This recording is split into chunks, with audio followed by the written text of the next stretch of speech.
All right, this is the Pro Wrestling Illustrated podcast. I'm your host, PWI senior writer Al Castle, joined once again by my co-host Brian Solomon. How's it going? Going very well, Al. Happy to be here as always. Yes, and returning to the show, I think it's been just about a year, is our Lucha correspondent, the author of, I want to pronounce this correctly, it's Tiburazon, right? Uh, That's pretty close. Tirabuson.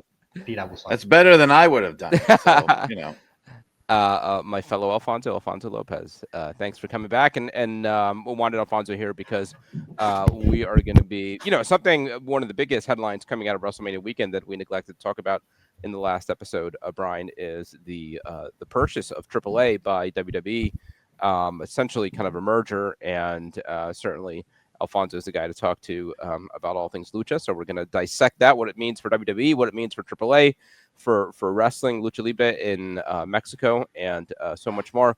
Also, Brian, terrible news. I mean, you were the first people I thought of when I heard the news about the passing of Sabu, the nephew of the Sheik, who you came to, I guess not know necessarily, but intimate with his life, with you authoring his biography, tragic news of Sabu's untimely death. We'll talk about that in a moment. Maybe a little backlash. We'll get into all of it in a second. Real quick, want to plug the latest issue of Pro Wrestling Illustrated. Brian, we've talked about it. You're all over this. This is your feature on the WWE era. Looking at, whenever I say this, I think it's fascinating. That are we now officially? I think last time we were like a day or two away. no, I think it's June is the tipping point. Actually, it's in June because I calculated it. I don't have all the numbers in front of me now, but the way I remember it, because I know for a fact it became. And what is it that we're talking about? Oh, the changeover from WWF to WWE, which absolutely happened in May of 2002. That I know. I'm just trying to remember the exact month that they went to WWF, and I think it was June of '79. So it's basically like 1 month short of whatever that is, 23 years. So actually, we may have passed it already. Yeah. Yes, and so now it's been WWE longer than it was WWF, Yes. which is how long was it WWF? It was WWF for only 16 years, 1963 to 1979. So, and Capital before that, right? It was Capital. It was just called Capital Wrestling from like 53 to 63, whenever they started, back in the 50s and stuff.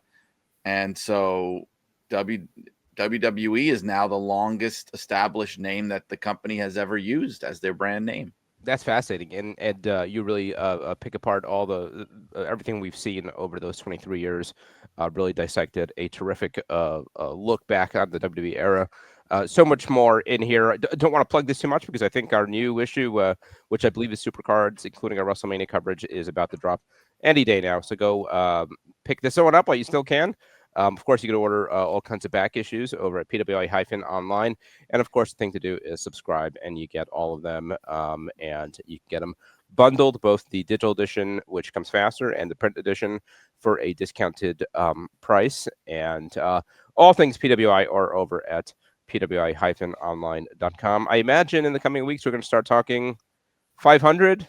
I mean, I feel like when it gets nice outside. Yeah, it's always a summer thing. Yes. Yeah. So I think the conversations at least will begin sometime in the next month or so. So looking forward to that.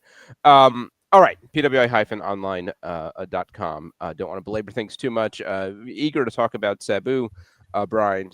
Just an absolute, a tragic news. I was just watching his retirement match a few days ago before hearing of his passing from Las Vegas over WrestleMania weekend. I saw it, and I mean, it was what it was. I mean, it was hard to watch at points, but I didn't think I was seeing. I wasn't even sure really going to be his last match because how wrestlers and especially kind of carnies like him would do it. I don't know how many retirement matches he had over the years, but sadly, it was his last match as we learned of his passing. Talking a little bit about the legacy of Sabu. Just before I got on here, I was watching a theater show with Paul Heyman taking questions from the audience, and I think somebody asked, who should have been a star and never really made it, and he was pretty definitive in his answer, and I think it's he's absolutely right. I mean, it's fast for somebody who was so influential, and very much is in the discussion as Hall of Fame worthy, for his influence. Never really, it's interesting today seeing his obit in the Times and covered by Entertainment Tonight, I know, what a because world. because he never really like made it to the mainstream. He had his cup of coffee in WWE and WWE's version of ECW and WCW, but that wasn't prime Sabu. He was never really a featured player in any of the major brands. I mean, what he's known best for is his work in ECW, his work in Japan. What is his legacy, Brian? And is it a positive legacy? I mean, there's some dispute about that. If because he really is kind of like synonymous with the ECW revolution, and he was as much the face of it as anything. And the reality is that a lot of it ushered in a lot of the stuff we complain about now. I mean, really, really dangerous wrestling. And that was kind of Sabu's calling card. We don't know if it had a hand in his untimely passing, but we know he lived a really hard life in and out of the ring, and I imagine that had a lot to do with what he was doing in the ring. Yeah, and he's a very unique kind of figure because he's far from obscure. He's not like some obscure wrestler where you'll say, well, this guy was very important and influential. You've never heard of him, but he was very important. Like, he's not obscure, and yet he never broke through to massive mainstream success. And if anything, all the tributes you're seeing in the mainstream press and things like that, I think that speaks a lot to actually now, 30 years on, exactly how popular ECW was back in the day as an underground brand. I guarantee you a lot of these people in media were young fans with some kind of an awareness of ECW to even remember who he was or recognize that he was somebody important, especially because if all you know is the current wrestling, you're not really going to look at him as an important figure. But I described him as maybe he's definitely one of the most influential wrestlers of the last 30 years and one of the most copied wrestlers of all time. I mean, he's the guy. He's tables. There's no tables without Sabu. I mean, yeah, people can nitpick. Yeah, there were table spots before Sabu, but they were very rare. It was like a huge deal. But with Sabu, it became the thing everybody wanted to do. The first table spot I saw in the modern WWF that I remember was Survivor Series 95, Bret Hart and Diesel. And that was the height of Sabu in ECW. And I remember watching that and thinking, they are watching ECW. I just saw an interview with Bret Hart not long ago where he talked about that match, and I think he acknowledges it. I don't know if he named Sabu. He might have, but he certainly referenced ECW, and if he was watching ECW and was aware of tables, then it was Sabu. Yeah. And even if the wrestlers weren't, I mean, maybe people in creative were. Like, I know Vince Russo was very aware of it. I don't think Russo was involved in creative yet at that time, but, I'm sure other people were keeping an eye on it at the time. I mean, even somebody like Bruce Pritchard, but I always saw him as, in some ways, he was like Paul Heyman's Undertaker. He was like the special attraction of the brand. He's bigger than the title. He's just like this almost supernatural force that comes in out of nowhere. I was there at November to Remember 95 where he appeared. It was the classic lights turn off and lights come on. I mean, the thing that's copied to death today. I every time the lights go out now, sometimes I'll make the joke out loud, but I always think, oh, is it Sabu? Yeah, that might have been the first time it was ever done. And I'm telling you, I thought the place was going to explode, because he had been in WCW. He wasn't even in the company anymore. And he shows up and, Taz is standing across the ring with his arms folded. He's pointing at the ceiling. The place is chanting ECW. It just was an incredible moment. But, like you said, there's good and there's bad, right? So even when I wrote an obituary for him, I said, for better or worse, he was the most influential. But I don't think you can put that on him. That's like saying every crappy metal band is Led Zeppelin's fault. You know what I mean? Like there's a lot of bands that didn't really get what Led Zeppelin was about and what made them so great and versatile and unique, and just went out there and screamed and did stupid crap and didn't know how to write songs, right? So like a lot of people tried to be Sabu and had a lot more success being Sabu than Sabu did. But I think, he charted his own course. He was doing something that nobody ever did. He was combining the hardcore and the high flying together. I think that was the key. Like both of those things meshed together. Wrestling nothing like his uncle. He might have looked like his uncle, but they didn't wrestle the same way. And so, I see it as a really important legacy. I wish that it didn't become the model of so much modern wrestling. Sure, I'm not going to pretend that I don't wish that maybe there were other styles that also, but again, you can't blame him for that. The people, wrestling companies are going to give people what they want to see and what they're going to pay money to see. And Sabu at one time was the most exciting wrestler on the planet that everybody wanted to see. Yeah. Alfonso, I know how much you're aware of Sabu, followed his career. I mean, any lasting memories for you? Yeah, absolutely. Actually, I think one of the things I admire the most about Sabu's style is how universal it was.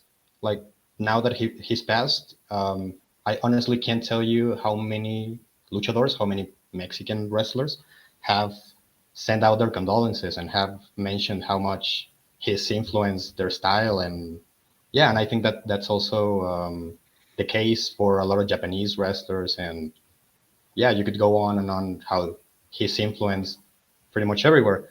I actually remember him as a part of Conan's foreign legion, I guess you would say, La Legión Extranjera. He was there alongside R-Truth and the Headhunters and Kenzo Suzuki. But Sabu just kind of always stood out. Like it didn't matter who he was with or who he was wrestling with.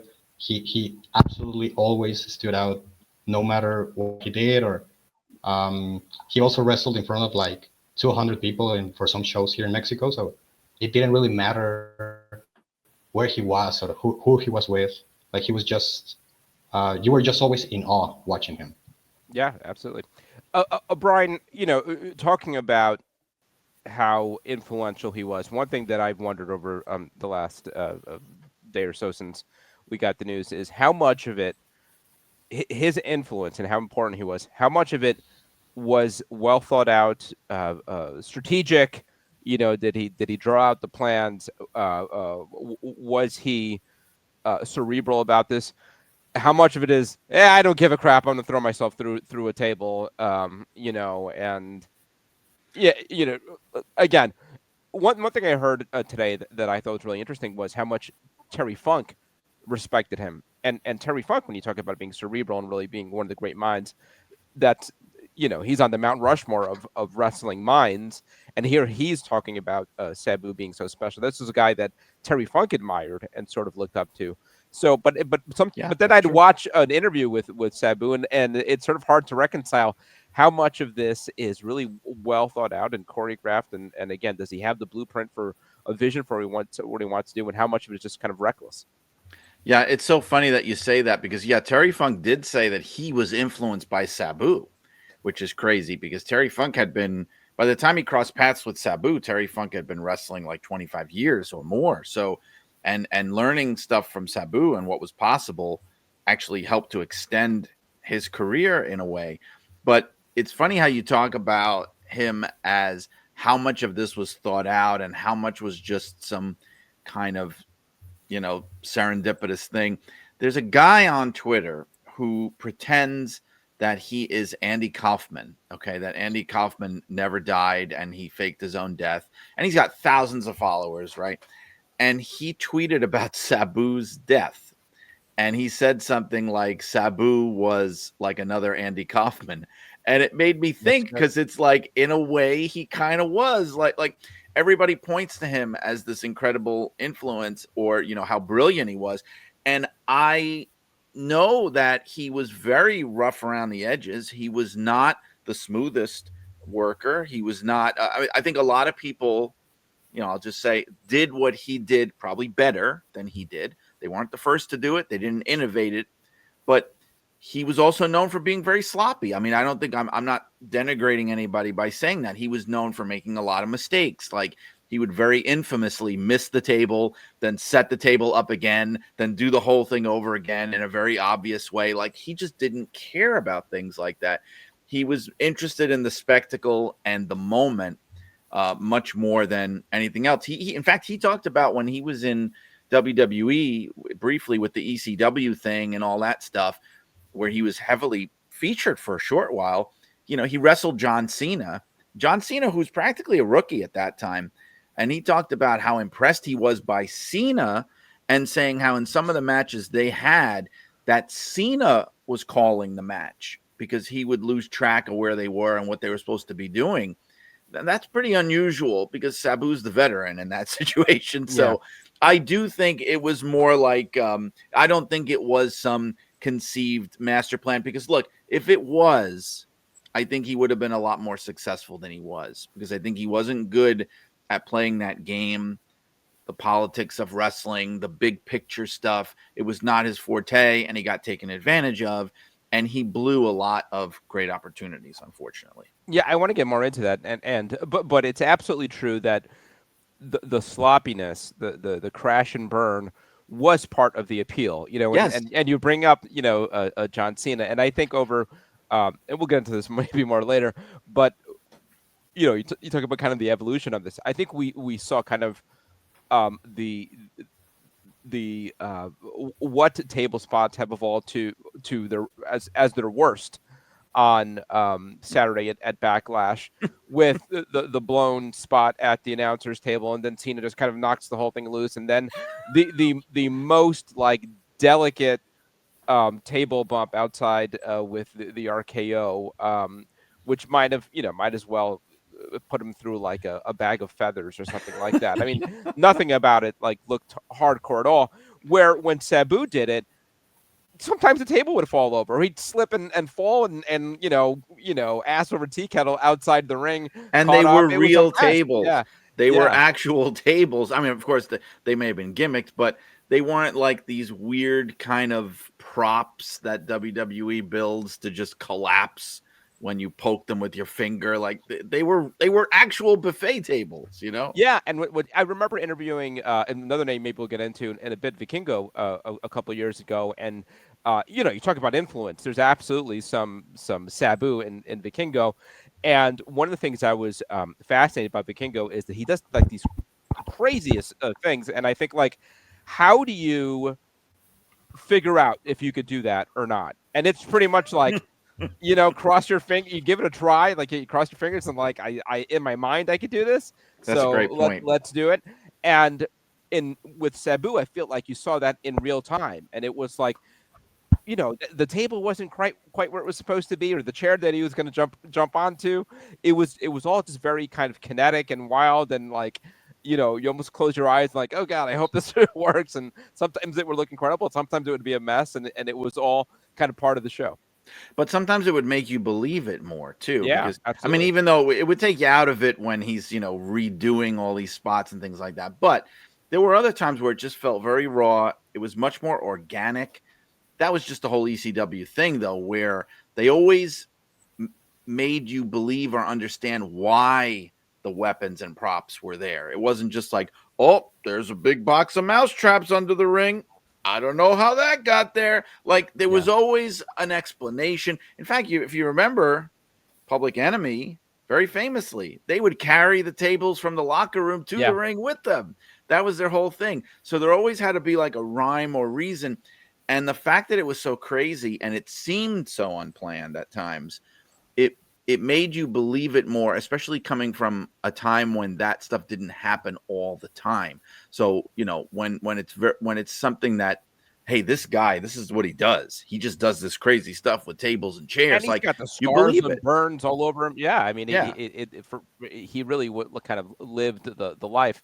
To that end, I mean, it speaks to why maybe he never really did make it to that level. And why is that? I mean, why did he never really make the big leagues. Again, cups of coffee, but it does feel like for a guy who had this much influence and this much buzz, and I think there's like an understanding that he got in his own way a lot. But what was it? I mean, was it as simple as substance issues? How much of that was related to Look, maybe the pain that he was dealing with? if it was substance issues, I mean, the locker rooms would be empty, especially Yeah, back then, so it has to be more than that. I think part of it was what we talked about, the kind of, he, unwillingness to play the political game. But some of it was, I think, the advice that he got from the Sheik was good up until a point in helping his career, but it was a little bit, it didn't really fit Sabu's career trajectory. The way that he would protect his persona and the way that he would refuse to bend or compromise. I mean, the Sheik did all these things, but the difference was the Sheik owned his own territory. right. He was a promoter. He was a multi-millionaire. He had FU money. Like, he could just say, oh, you don't want me to do it? Okay, I'm going to go here and do it. Like, he could call his own shots. He had leverage that Sabu did not have. And so, look, Sabu had 3 different shots with WWF over the years, from the beginning, from the early years to the later years of his career, and he had a shot in WCW, and he blew them all. The WCW one is not so much his fault, because that was partly due to some politics. I don't think Eric Bischoff was a big fan of his and wanted to put up with him. And I know, like, Kevin Sullivan was a big supporter, and he had known him in ECW, and he was trying to get him signed to a really lucrative contract, and Sabu just bungled it up. I mean, it's a sad, notorious story where they gave him this huge contract that Kevin Sullivan was instrumental in getting, and Sabu would not sign it until he went over it with his mother. This is true. And he wanted to go back home to Michigan and go over it with his mother. And in the intervening time, the whole deal fell apart, partly because of Bischoff and partly because of Heyman, who was suing the company to get him back. He was suing WCW. That's how the comeback to ECW happened. I hate to say it. Like, he basically forced Sabu to come back. So, I mean, the WWF ones, though, he had one opportunity in 93. They brought him in, and he did like some dark matches. There's one out there where he's wrestling I've seen Owen that. Hart. It's Yeah. wild. I think that time it was probably a smart move, actually, not to take the deal that time, because that's before he really even became who he was. He was really just starting. But the other two, there's the thing with the Sultan in 90. He was supposed to be the Sultan, basically. So I think this was around 96, 97 when they did the ECW invasion angle. Vince was very interested in him, and they gave him this persona. He didn't like changing. They were going to have him be managed by the Iron Sheik, which was a deal breaker, as you could imagine. He wanted his uncle. They did not. So he walked. Now, probably shouldn't have done that. However, the Sultan, though, I mean, like, was that any, they gave it to Fatu, they gave it to the future Rikishi, and it didn't do anything for him. But it still might have led to other things. We don't know. The really bad one, I think, was the last one in 2006. Vince wanted to make him the face of the new ECW. And people could laugh because the new ECW failed, but it failed because of things like this, because of not being able to get Sabu on board and everything. Vince wanted Sabu to talk. He wanted him to be a more 3-dimensional character and to be like, he's going to be the headliner. We need you to speak. And he wouldn't do it. And I think there were also disciplinary issues and drug issues. It's kind of like, what they say in wrestling? Here's the thing. It's like all these guys have these demons and issues. It's just, in some cases, they're willing to put up with it because of what you bring to the table. In other cases, they're going to use it as the excuse to get rid of you. And I think Sabu is one of those guys. But that's a lot of opportunities that he had to translate that underground success, like so many other of his peers did, and he never got to do. And there were multiple stories even in the last several years. The guy who would know show bookings. There'd be all kinds of problems. So a complicated reputation and legacy for sure. Yeah. All right. Well, certainly PWI sends its condolences to the family of Terry Brunk. I know he's lost his wife not that long ago, and that certainly did a number on him. Yeah. When looking at through the lens of our magazines, a guy who in early mid '90s um, became a sensation. I mean, the other one that I think of years later was Mystico. Before a lot of people got to see him, in the ring, it was sort of the legend of Sabu in the magazines, and he was so mysterious looking, and I think it's you had to live through it, but he was a big deal, right? I mean, for a while, the early mid '90s, when WCW, WWF at the time were still kind of a circus. This guy had such an aura, and I think the Undertaker is a good comparison. But there are others. I mean, he was just really like sort of in a way, like I think about Will Ospreay, in that like all the buzz around him just doing something so special that other people weren't doing. Yeah, terrible loss. Again, we send our condolences. Um, Alfonso, let's talk about again one of the big stories coming out of WrestleMania weekend. I was there in the building when I think Vikingo they showed him at ringside, and then they cut to the clip. This was the first I had been learning about it, that WWE bought AAA. I was like, what? We haven't talked about it that much, but they're in its full steam ahead. They're running this event in LA next month, Worlds Collide, with AAA stars and NXT stars. There are very much two different schools about whether this is a good thing or not a good thing. On one hand, the resources, the money, the notoriety, the platform that is WWE, the biggest wrestling company in the world, going through one of its biggest business boom periods ever. So on one hand, sure, you want that on your side. You want that machine behind you. On the other hand, and I'm sure we'll get into this, many a time, we've seen one wrestling company purchase another wrestling company with all good intentions, whether it was WCW, 24 years ago, or the Watts territory. You go on and on. Even more recently, AEW purchasing Ring of Honor, and it's always, we don't plan to do, we're just going to oversee it. Everything stays exactly the same, and within a couple of years, they're folding up shop. And I think that's the concern: is does WWE come in, micromanage, change it into something that it's not, essentially kill it dead, and there is no AAA in a few years from now. So it's a lot to throw over to you. But when you first heard the news, Alfonso, did you see it as good news or bad news? Well, it's actually a funny story. I was actually watching WrestleMania with a group of people, and we were watching it on a delay, just so everybody could get there.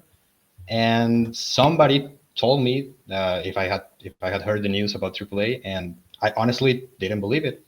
And it's interesting that you mentioned that you also were kind of shocked, because yeah, as somebody pretty active in the Lucha Libre media and news circles and stuff, I can honestly tell you maybe two, maybe three journalists were like teasing something was going on, something was up, but I honestly have never seen such a big announcement, such a big change, and so little information out of it.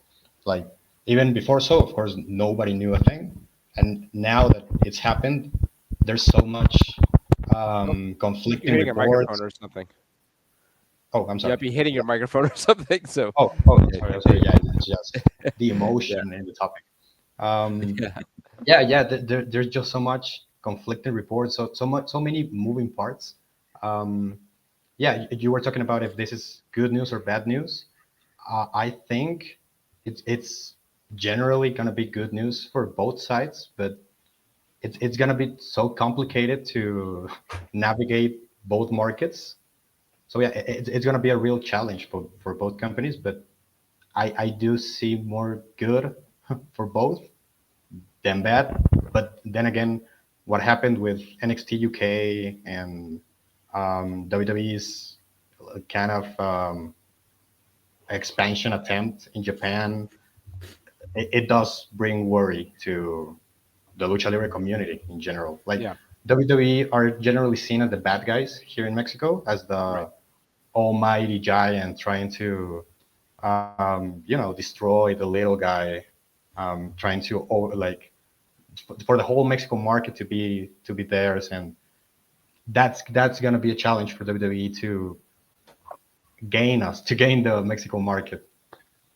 That's interesting. So, I mean, is there going to be some resentment, some backlash? No pun intended. But I mean, does having the WWE logo on a AAA branded show, um, is there some contingent of fans that that's enough for them to make them not want to go?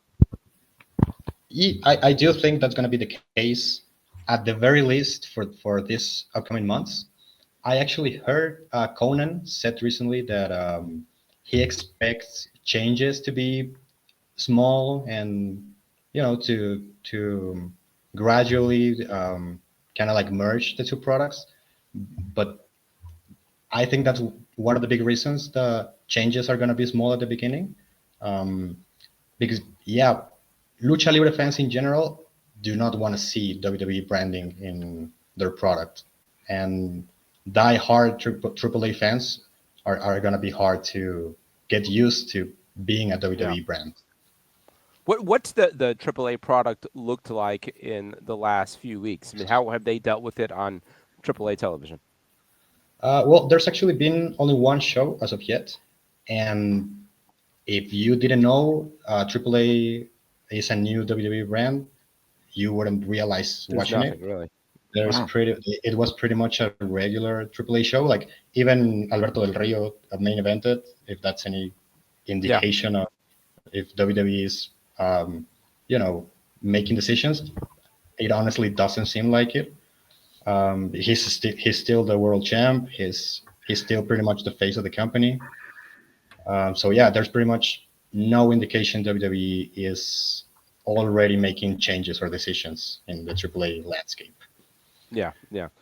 Brian, I want to get into this with you also, and he just mentioned Alberto Del Rio, and that is one of like the names that comes to mind Mm-hmm. as far as like how is this going to work? You know, on one hand, former WWE champion, Royal Rumble winner, but also a guy who has a lot of baggage, and I just can't imagine that WWE moves in and accepts everybody who works for AAA. You now work for WWE without their own vetting.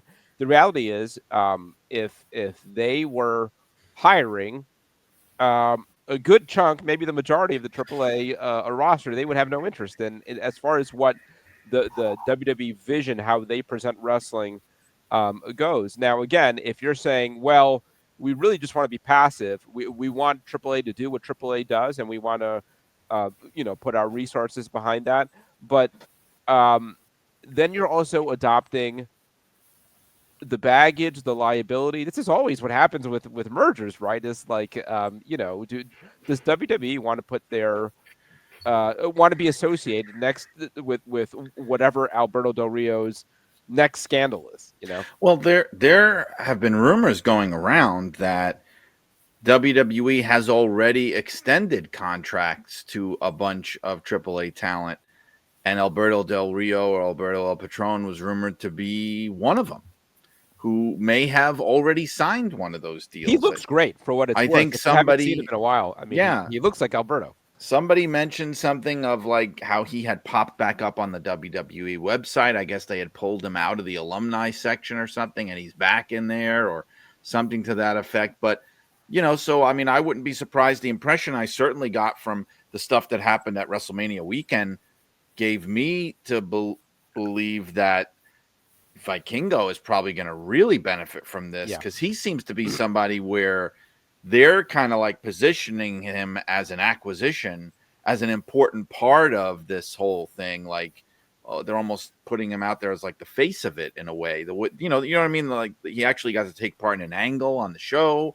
And then when they made the announcement, and they had the AAA, officials there, and Triple H is there, and Michael Cole is there, and standing behind them, they've got mainly, former AAA people that are now with WWE. Like, they've got people standing behind them who have a history, but standing out was Vikingo right in the middle as somebody who is not with WWE right now. So I mean, that really told me something. Like he was literally actually standing right in the middle of the whole Yeah. thing. So I mean, I think some people are going to benefit from it for sure. I also have to think about, what I hate to be the one to bring it up, but how much of this is like the weird spite work and competitiveness with AEW? Sure. We know they've had a history with AAA that sort of went south.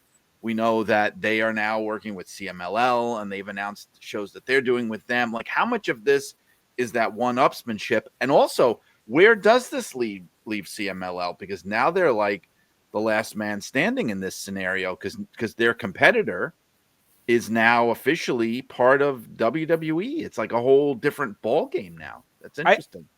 I wonder, Alfonso, if there's a way that this benefits CMLL in that, as you touched on, a lot of people, and frankly, some of this was happening before they got into bed with WWE. That AAA was kind of looking like WWE light. I mean, I remember the big angle last year at Triple Mania with Alberto and the authority figure heel turn. It was all very like mid 2000s WWE, and this is where the whole company had been going. And meanwhile, CMLL was sort of doubling down on the kind of bread and butter lucha, really fantastic matches, dynamic personalities, and packing Arena Mexico every week, right? And CMLL had the hot hand for a while, so I wonder if CMLL could use this as saying, you see, this is not real lucha that they're doing. AAA, we're the lucha company. They're the WWE company.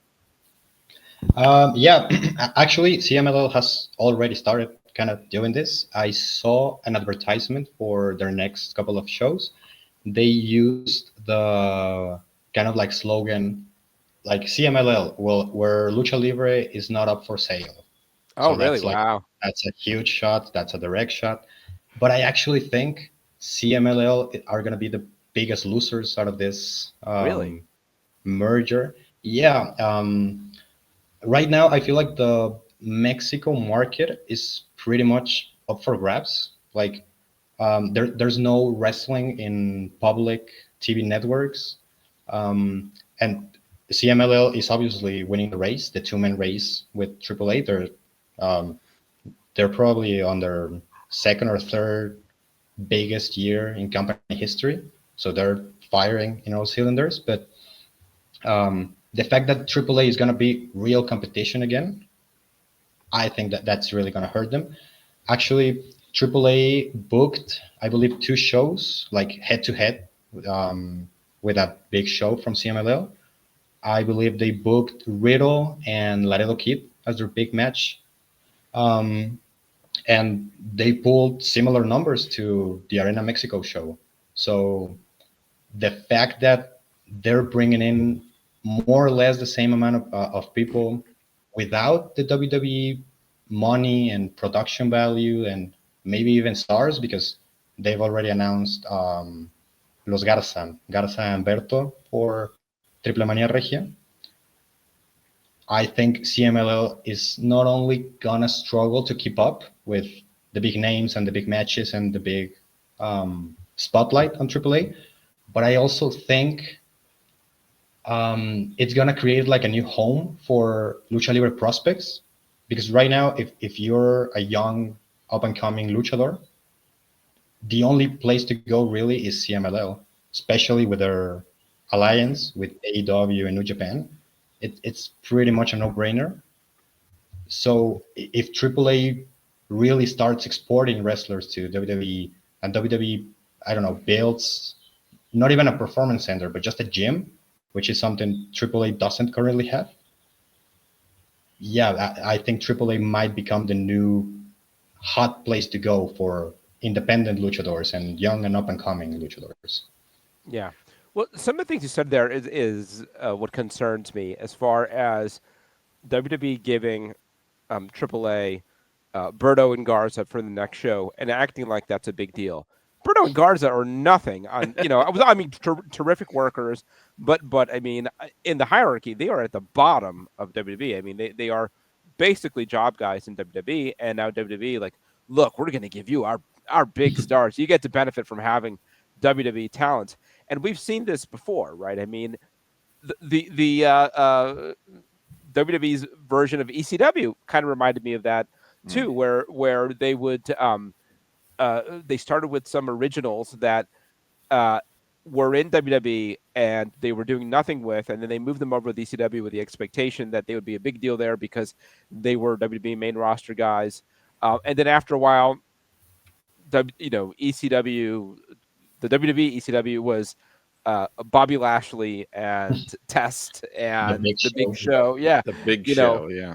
and that's sort of what I half worry about AAA is like, do they begin with sending Berto and Garza, and then they think like, well, what you could really use is I don't know, Ivar or whoever, and then just I don't know, it just becomes kind of a mess. I mean, what are the sort of cautionary tales of when we have seen this before?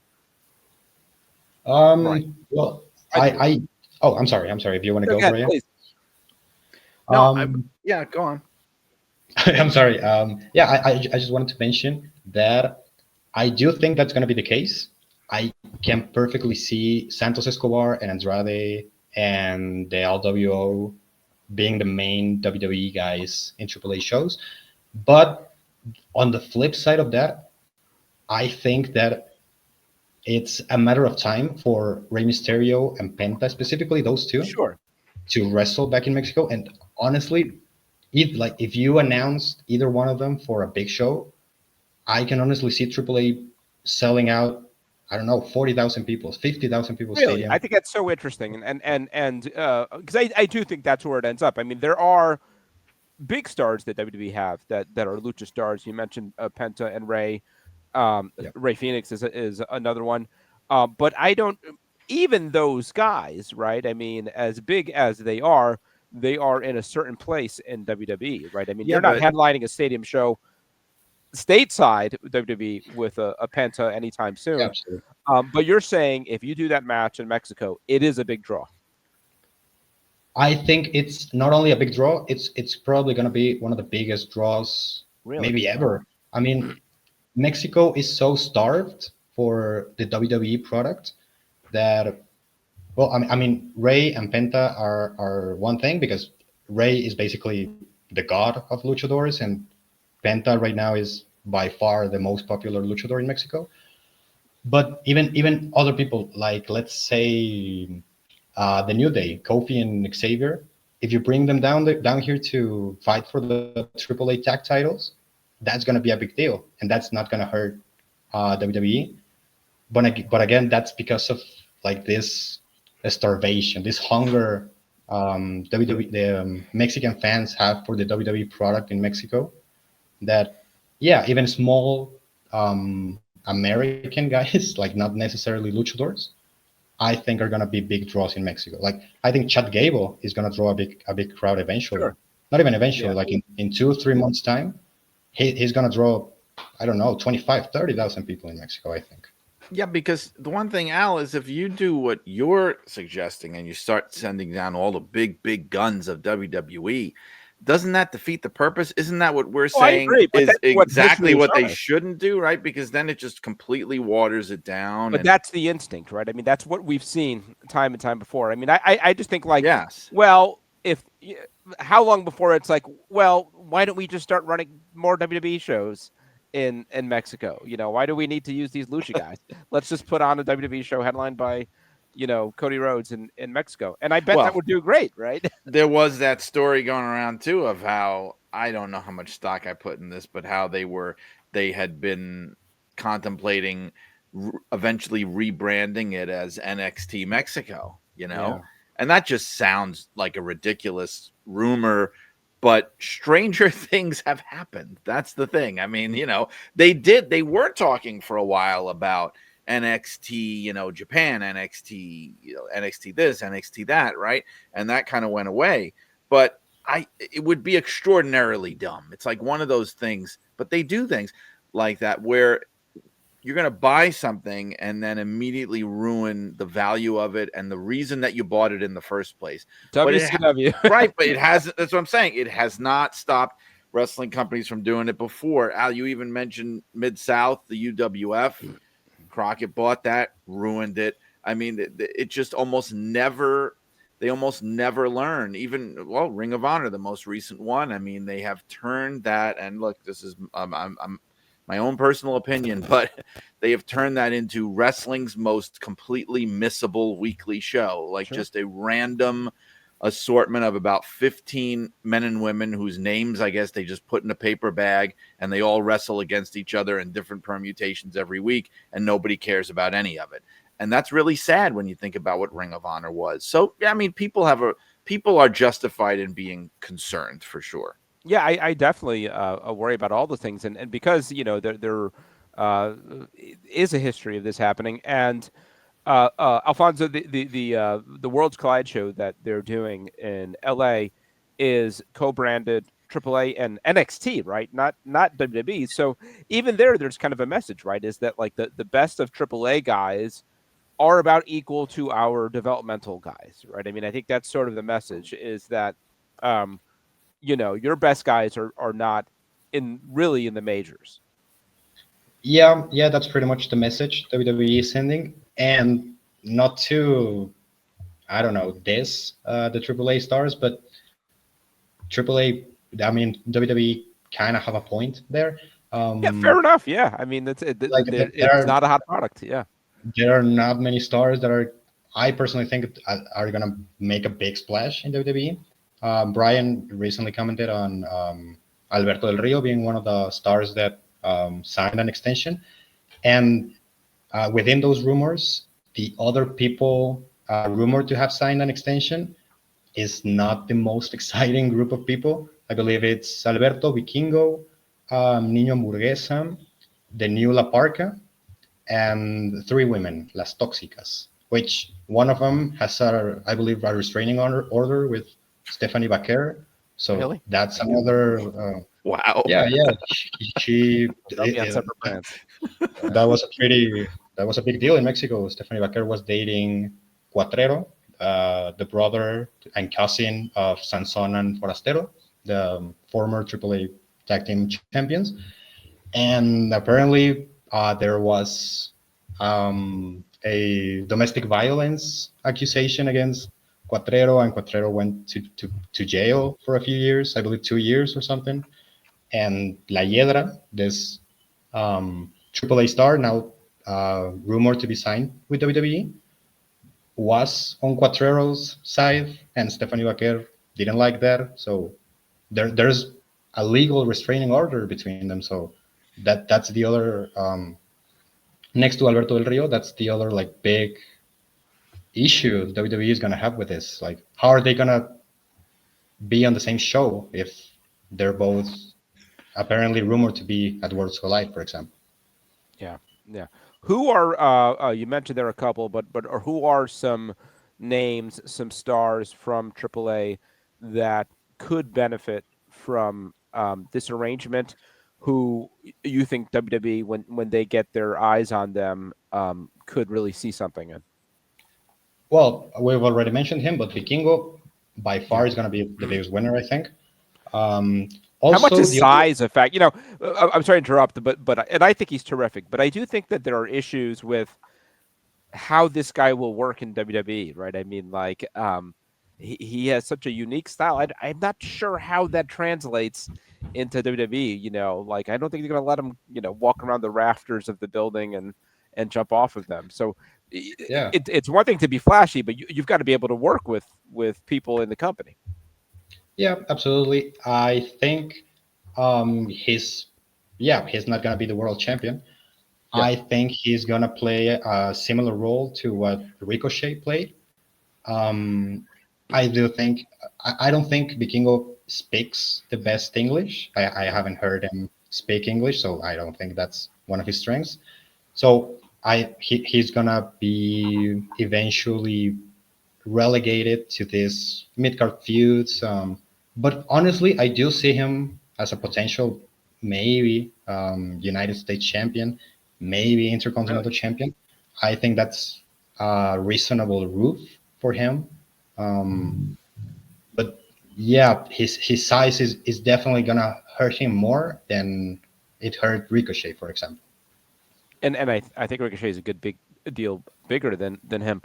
Um, Yes, I exactly. also wonder, if they had to package him, certainly this was Vince McMahon's era, he wouldn't be Vikingo, right? I mean, they'd be like, what Yeah, is this Viking got nonsense? All Well, they right, already got rid of the El Hijo part of it, which goes in line yeah, with how they always said that that's how Rey Mysterio Jr. they dropped the junior because the story always was that Vince hated anybody being a junior or being a second of anything because he was a junior, right? So I mean, they've already done that, but I I don't know. I mean, they're they're planning to keep because that's the message I got when they kept calling him Vikingo, Vikingo, Vikingo. That is how they're going to yeah, present him, you know? yeah.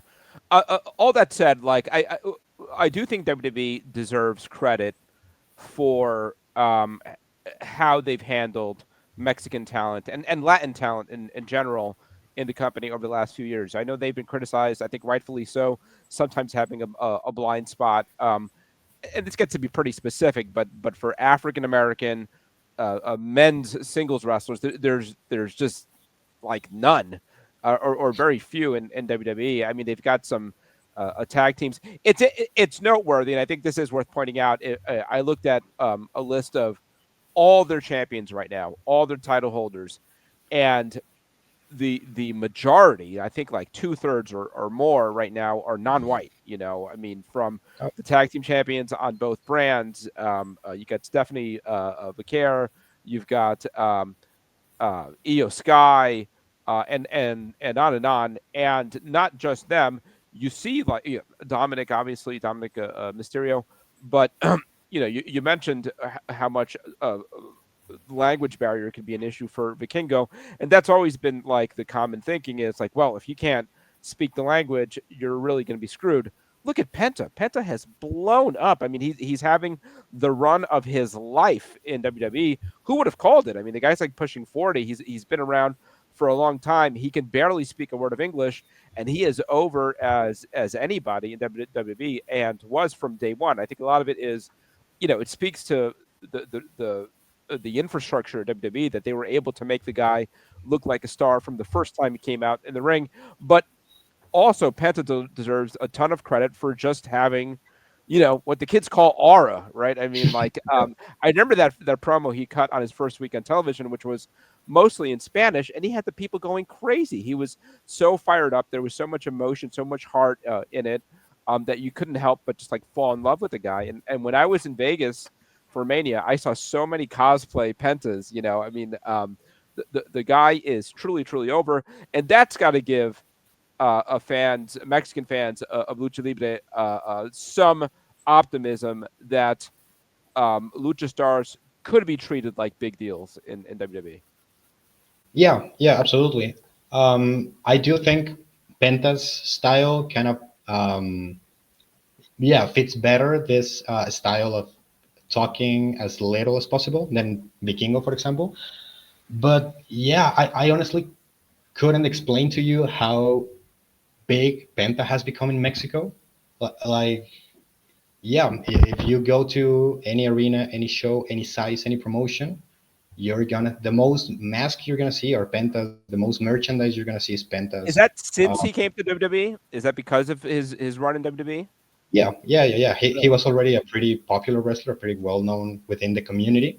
But pretty much since January, you see him. Well, you see stuff around him go honestly viral.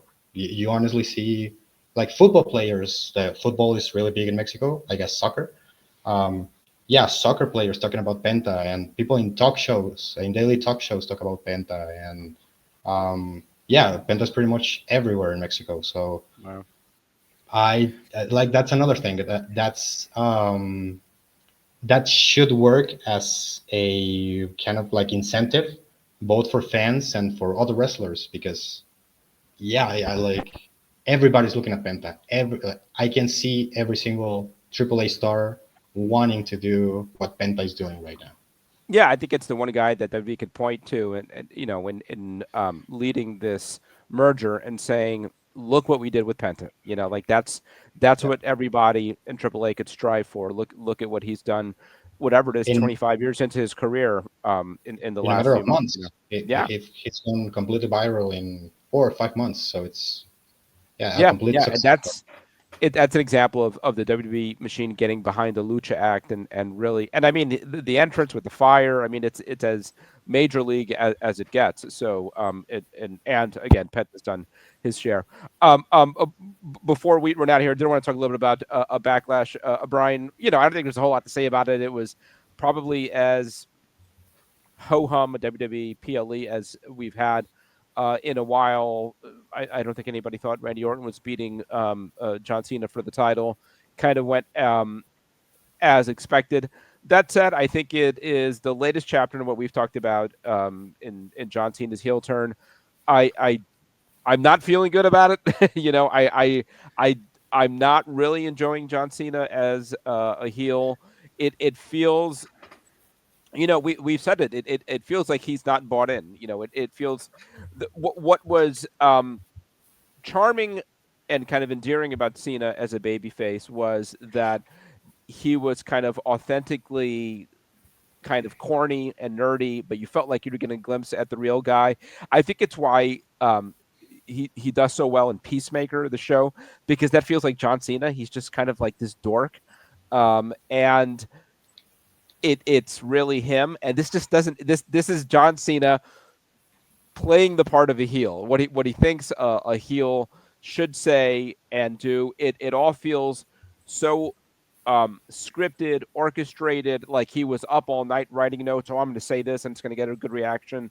It just doesn't feel natural, organic at all. And there's the issue that he doesn't look that good in the ring. I mean, he's moving at 3/4 speed, and another.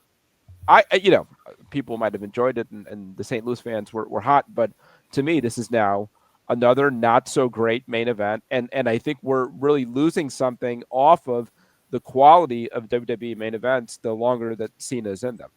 But look at the difference between him and Randy Orton. I mean, I was marveling at that, and my wife was too. It's like they're about the same age. They've had this similar career trajectories, right? And Randy Orton looks like $1,000,000. He looks like the best he's ever looked. He's still smooth as silk in the ring. This may not have been one of his greatest matches, but he's capable of having them, like the one he had with what was the one he had fairly recently? It was fantastic. I can't remember what I'm thinking of now, but he had one in very recent months, which was a very good match. I don't know. It'll come to me, but Yeah, and Cena is not in that realm anymore, and maybe it's all those years of being part-time. I mean, there's no maybe about it. That's it. I mean, allowing yourself to get rusty and lose that ring shape like Cena has, you know, I'll say it, but he's got like old man muscles, you yeah, know, like he looks like the old guy who still works out and keeps in shape. So he's like he's put together, but he's an old guy, you know, like my Uncle Frank was like that, you know, where like yeah. Randy Orton does not. Randy Orton looks like an action figure, you know, they're 2 years apart. So, I mean, they did this interesting tease at the end, which I guess was supposed to lead into the R-Truth thing where, you know, at the very, it almost made me think for a split second, they got me almost like they were going to change course and have him switch back. Because if you notice at the end of the match, he was trying to sell this thing where all of a sudden he felt very conflicted and maybe like disgusted with himself, and like he was listening to the reaction of the fans and he was looking very like troubled and concerned, and it almost made you think like, oh, is he having second thoughts about this? And then he shows up at the press conference and he begins by being very contrite and very apologetic, and it almost had me thinking like, are they changing course here? But I think it was just a fake out to lead into the R-Truth thing, which I thought was horrible. I know Agreed. that Yeah, there I were thought people it's online absolute saying like garbage. this was so well done. It Oh was no. terrible, Yeah, terrible. yeah, it was. Yeah, and I think it is kind of that's what we're getting from heel John Cena. You know, it's all a little clunky and too cute by half, and I mean, are we getting a John Cena R Truth program? I don't know. I mean, I imagine we're getting a match.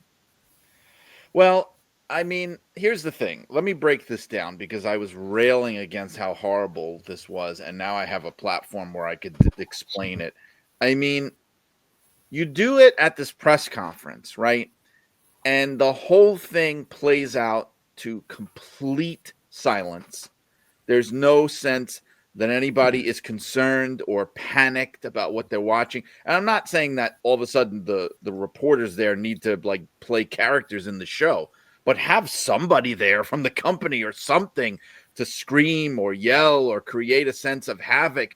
It's just sort of like this antiseptic thing. Oh, I'm going to put this man through a table now, Yeah. to complete silence. And then you get these stupid paramedics that come out who are like, obviously they're extras, they're talent, and they're doing the whole routine that they would do in the middle of the arena with the crowd yelling and screaming. But the problem is when you do this in a room of silence and you've got two guys come in who are just pantomiming. I mean, do they not have voices? Are they not capable of saying words? Just it felt like you were watching a silent movie. These two paramedics come in and quietly, silently pantomime that they're working on our truth or doing whatever. It was the absolute fakest, dumbest thing I've ever seen in my life. Yeah. Alfonso, what have you thought of John Cena's heel run? Yeah, basically the exact same thing. Um, I saw somebody say, I wish I remember who said it so I could credit them, but I saw somebody say that we all kind of expected, I don't know, more detail, more even outside of John Cena in the ring. I think his his run has been disappointing outside of the ring as well. Like we didn't really get an explanation of why he sold his soul, and this whole alliance with the Rock doesn't really mean anything right now.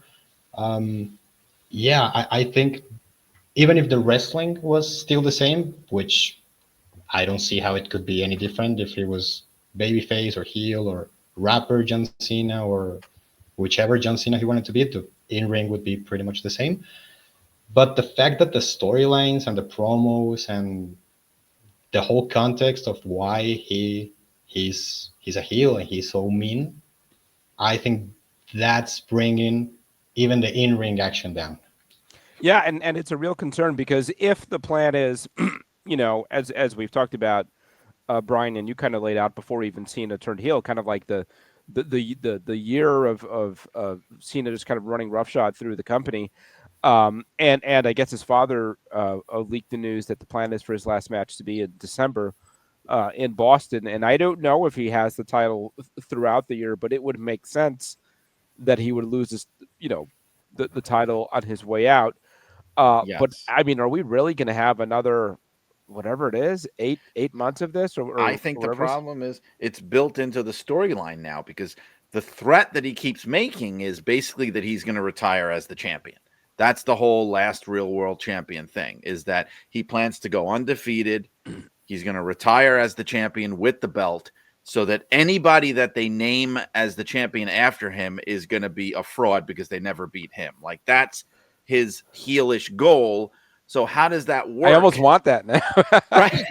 because the alternative is him continuing to defend the title and kind of But that's stinking what I up main mean, though. In events. order for the angle to work, it almost feels like he has to hold it right up to the very end Yeah. and then lose it. It has to come down to the wire. And by the way, just very quickly with Randy Orton to get back to, well, I was thinking of his matches with Gunther. I They thought, were yeah, I pulled it up too. That was phenomenal. He wrestled him at the overseas. King of the Ring finals and he wrestled him at Bash at Berlin.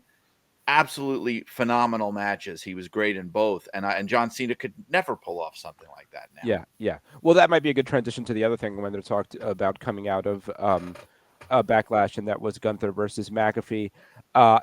People had mixed feelings about it. I gotta say, I thoroughly enjoyed it. I I thought it did was too. really, I mean, to me, and I was just having a conversation with somebody who didn't know I was wrestling a fan in my day job, and he was talking to me about like, what do you like in wrestling? What's the kind of thing you like? And this is what I thought too. It's like that. I mean, because it was. Because of the emotion, the story. I loved Cole leaving the desk and being at coming to ringside and almost getting beat up. And I love McAfee's promo work building up to this, and essentially saying he'll take a bullet for this guy and he doesn't care how scary Gunther is. I mean, I think Gunther gave McAfee too much, right? I mean, that was one thing. I think it could have been a little shorter, Well, and I think I don't know how believable it is that he would be hanging in there in a sleeper hold as long as he did, or uh, well, I don't know that Gunther should have been selling as much as he did, but I thought it was really well executed. I think they wanted to give McAfee something because people do know that he was a real athlete. He's a So pro athlete, yeah. it would be tough for him to just have. It's not like he's in there with Michael Cole. You know what I mean? So it's like they had to give him some things. I didn't really have a problem with that. I thought that I know Wade Barrett is the heel commentator, but he came off looking really bad there Yeah, with it's a Michael bad Cole. spot to be in. Yeah. Like he was just I like, can't leave well, the table. I can't help you from here, Michael. It's like Yeah. you're 3 feet away. Of course you could help him. That was weird. I also got a distinct sense. Maybe I'm Captain Obvious here, but are they dropping a hint for a Gunther face turn here? It's just Yeah, I how can see that. respectful he was at the end. It almost seemed like he walked away. There was no post-match attack. He was very much like, okay, you showed me something. I'm kind of impressed. And he walked away. That to me screams out face turn is coming. Seems weird though for him. Yeah, I don't know that it's a babyface turn. I do think it was the right note because of the kind of match they had and telling the story that this guy wasn't even a wrestler, right? And he stepped Right. up and he gave you this much of a fight. You got to tip your hat to him. What did you think? This probably is different as it gets from Mexican lucha is Pat McAfee and Gunther. But again, I thoroughly enjoyed it. I thought it was really well done. Yeah, yeah. I also thought it was a great match for what it was, for however long it lasted. I do see the concerns for the long-term storytelling of Gunther and how big and strong he's supposed to be, and how a former NFL punter almost beat him. I also saw people talking about Pat McAfee looking less athletic than before, Yeah, and Well, just I in guess pants and sneakers. Yeah. exactly. I guess they're right. I guess he looked a little less athletic than when he wrestled Adam Cole, for example. But I also didn't think it was such a big deal. I mean, he tripped and stuff, but he still looked pretty good to me. He looked I like Yeah, I'm sorry. I thought that it all helped. I mean, and I think Cole did a yeah. good job of covering for him, and it helped. It kind of reminds me of when Ric Flair wrestled Shawn Michaels in WrestleMania 24, the retirement match, and some of what that made that match so great and so beautiful was that it was Flair trying for stuff that he couldn't do anymore, and it became real, right? And I thought they did a good job of kind of telling that story here too. That yeah, some of this doesn't look so great because McAfee's not a pro wrestler. He's Yeah. just yeah. looking to fight to defend his friend. And So I was thinking another assumption I made about this, although maybe if they gave McAfee so much, maybe it didn't accomplish what it was supposed to. But I couldn't help but think, like, because Gunther loses so rarely, right? Having him just drop the world title at WrestleMania, that this was some kind of thing like, well, we have to make sure that we reestablish how dominant he is and how strong he is. He's just lost another title. So he's got to come out really strong. So we'll have him go up against an announcer and just, go crazy. yeah. But, maybe in that case, maybe they did give McAfee too much if that was what they were going for. Right. It was, sort of like what they were doing with Orton and Joe Hendry at WrestleMania. It's like, well, you need to look strong and you need somebody that you could just roll over. But he didn't really roll over McAfee. So I don't know. A last thing on Backlash, Alfonso, interested in your thoughts on Jeff Cobb joining the company. I got to say, I'm not that bullish on Jeff Cobb. I think they're getting him at least 5 years too late. For whatever you could take from his 30 seconds on screen, I don't think he looked cosmetically very good. And this kind of goes back to the AAA conversation. I think he's a terrific athlete. I think he has earned a reputation for excellence. I'm not sure he's a good fit in WWE. Yeah, I would have to agree, especially him being immediately inserted into the bloodline stuff, probably at the lowest point of the Yep. bloodline of story interest. I honestly love Jeff Cobb. I've always been a huge fan of Jeff Cobb. When he was Matanza Cueto in Lucha Underground, he was fantastic. That's right. So I do have faith in him. I want to root for him. I will root for him. I think he's capable of doing special things. Um, but everything you said is true. It's way too late for like he's 42, and rumors 42. are WWE released Dakota Kai for being a little too old. She's, I believe, 39. So it's this kind of double standard. Like, I don't think Jeff Cobb it is too old. I think he's going to give us 2 or 3 years, 2 or 3 solid years in WWE.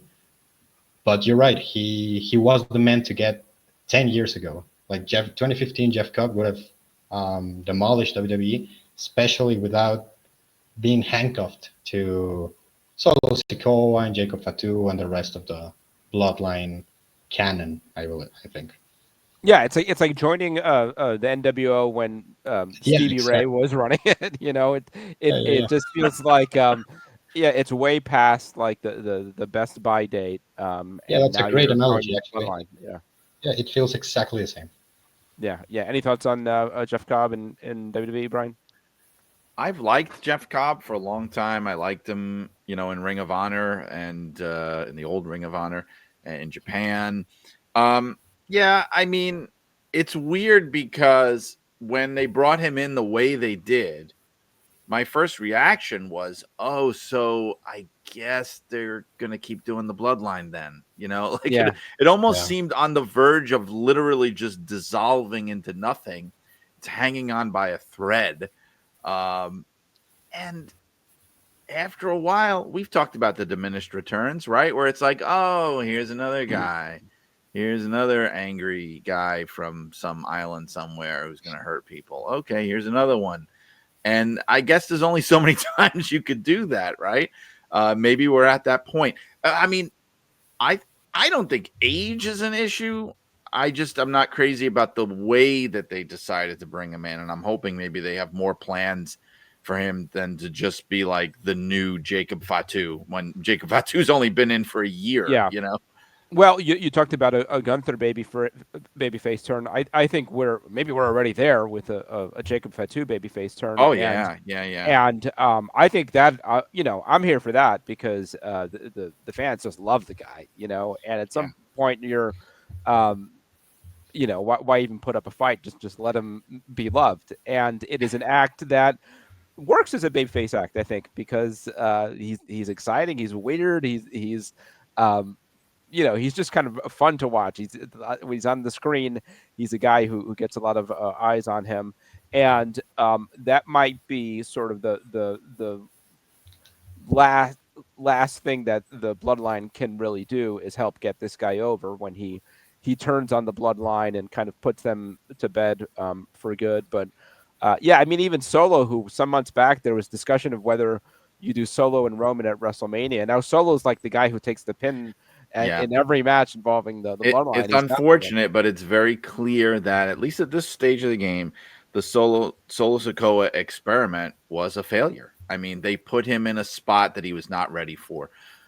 Either he was not ready for, or they felt he was not ready for. To be fair to him, he was put in a spot where they just said, you know what, this is not working. We got to pull this guy back just a little bit. We can't just indiscriminately plug someone else into the Roman Reigns spot and just have them be another Roman Reigns. Like, you just can't do that. So yeah, you're right. Now he's the flunky of Jacob Yeah. Fatu. It feels like, instead of vice versa. I mean, the first sign that I got of how over Jacob Fatu was getting was I went to, I think it was Saturday night's main event at Nassau Coliseum. Were you there, Yeah. Al? Hmm. The whole place, they needed to be selling "I Love You" Solo T-shirts that night. They would have made a killing, Yeah. because I can't tell you how many times I heard people yell that out. "I love you, Solo." That would have been like the top selling T-shirt in the company if they had done that. Yeah, it's and it is one of the cool things about WWE that just in this conversation we're talking about Penta and Jacob Fatu and so many other guys who are not WWE homegrown products coming in and making it, getting over, and WWE putting the machine behind them and seeing it and kind of going all in. So That's it's what they great. need. That is Yeah. what they need. It's like how it used to be, where you had guys come in who were proven commodities, like we've talked about, who could get the job done, not guys that had been built only from the ground up, that fans had seen from their very first match in the company. Sometimes that's a handicap, you know. So like this, there, it's good that there's more of this, people coming in from outside and not being, you know, rookies, and you know, it helps the roster, it helps the mix in the product. Yeah, for sure. Well, guys, thank you so much for joining me, Alfonso. You in particular. Thanks. This was a blast. We will have you back on certainly to discuss all things lucha. Maybe we'll do it after the Worlds Collide show. Your column is in the magazine in every issue. Anything else you want to plug here? No, not really. Well, I've been reviewing matches and events on Dropkick. I don't know if if you know what Dropkick is. It's basically like Letterboxd, but for wrestling. That's pretty fun. Oh I'm yeah. on there as Poncho Octagon, one word. Poncho as the thing you wear for the rain. Octagon as the legendary luchador based off of, of which Pentagon is based off of. But yeah, that's pretty much it. Thank you so much for having me again. No, thank you for doing it, Brian. I know you've got a lot going on. We mentioned the Sheik earlier this week. The Dark Side of the Ring that you consulted on, right? Yeah. With the Sheik, is that dropping this week? Yeah, it's this week's episode. I'm a consultant on that. I was not interviewed on screen because they usually don't do that with, you know, people who are not a part of the story. Typically not done on that show. But I helped them, you know, get in touch with the Farhat family, and you know, I was interviewed extensively, just, you know, over the phone. So I mean, I'm proud of it. I think that they've done a good job. I haven't seen the episode, but just based on what I know of what's going into it and the people they talk to, I think that it should be a really good episode. I'm looking forward to checking it out. Is Sabu interviewed for it? Yes, he Yeah. is. Oh, Yeah, Okay. he is. I wonder if Yeah. they'll run anything mentioning his passing. And anything else you'd want to promote? How's the book coming along? Well, first of all, I did want to say that I mentioned it briefly before, but this week on my podcast, Shut Up and Wrestle, I'm going to be having the Blue Meanie Brian Heffron on to talk about Sabu. I wanted to do something with somebody that worked with him, and you know, so that's this week. And as far as the book goes, Irresistible Force: The Life and Times of Gorilla Monsoon. This week, I am now in the next mundane level of production. I'm writing the photo captions. We've got 60 beautiful photos going in. I'm captioning them all, and we're making whatever kind of last minute changes and adjustments. And I think probably within the next month or so, 4 to 6 weeks, it's probably going to be going to press. So we'll be putting it to bed very, very, very soon. Still don't have a cover yet, but when I do, it'll be everywhere. I promise you. Do you have a preference versus showing announcer Gorilla Monsoon with the shades and the stick, or wrestler Gorilla Monsoon on the Well, cover? I don't want to reveal, I guess, what the cover is going to, because I know the pictures that are going to go on the cover. I know, I just don't know the design. So, but I will just say this: my own personal preference would be to have the wild and woolly, crazy Manchurian giant Monsoon on the cover. I think that would be a really interesting visual. But I think the smart thing to do is to have him in his most recognizable form as the announcer, gorilla with the blue tinted shades and the whole thing, so that when people see it, even if they didn't know about the book, you know, they may go, oh, that guy, I remember that guy, I want to read that. So, you know, maybe we'll have the wild and woolly Monsoon on the back cover or something like Yeah. that, but working on it.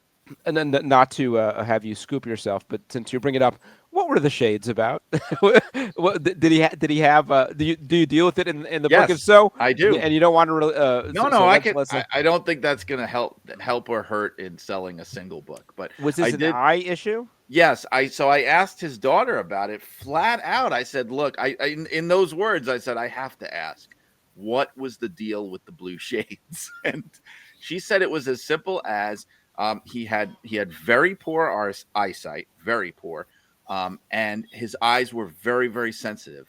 and it was the TV lights and the arena lights. They really hurt his eyes. She said when he was away from the ring, like when he was home, he would only wear regular clear glasses. But when he was at TV and when he was working, it Oh, was it's always interesting. tinted. It was as simple as that. The TV lights really hurt his eyes. They were very sensitive. That's it. And it became like the signature Yeah. yeah, yeah, it's Yes. fascinating. I Yeah. don't know why blue in particular, but you know. Yeah. All right, guys. Thank you so much, Alfonso. Brian, thank you so much for doing again. Go over to pwi-online.com, subscribe, get the latest issue, and we will be back again soon.